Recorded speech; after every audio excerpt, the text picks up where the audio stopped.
Hey YouTube, so it's Thanksgiving weekend and the family's just left my home. We had a good gathering and so I decided to do a video today, and this is what I'm doing. If you look here on my rock slider, I've mocked up some cardboard slats here on my rock sliders. I'll tell you the reason why I decided to do that. And there's always a cost for a reason why I do the things I do. This is how my rock slider looks like. It's just rails, right? So I've been kind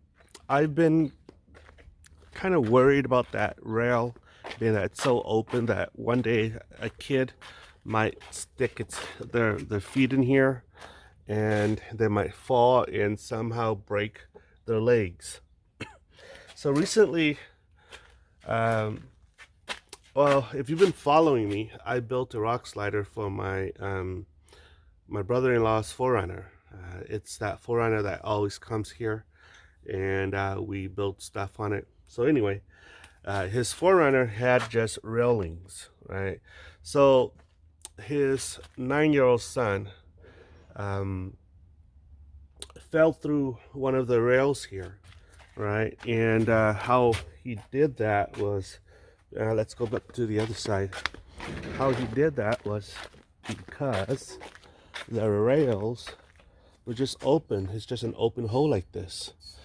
So he fell, his little foot fell into there and he fell out.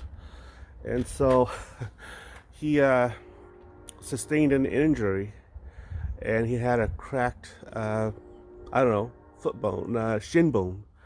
So he had to wear a cast. So in today's episode, that's what I'm doing. I am basically filling up this void right here, these voids. And what I'm going to be doing is I'm going to build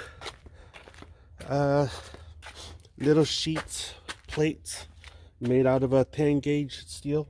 Okay. And what I'm going to do is I'm going to dimple these plates right here. Okay, I have a set of dimple dies and I'm going to use it. And the way it's going to do, the way I'm planning to do this is, instead of using the dimple die to dimple the hole where it angles downward, I'm going to angle it upward so that there's some bite to the holes, so that it'll have some sort of attraction for folks if they step on this, right? So that you don't have you don't slip. So that's what I'm doing, guys. If you're interested in this episode, come along with me and let's have some fun.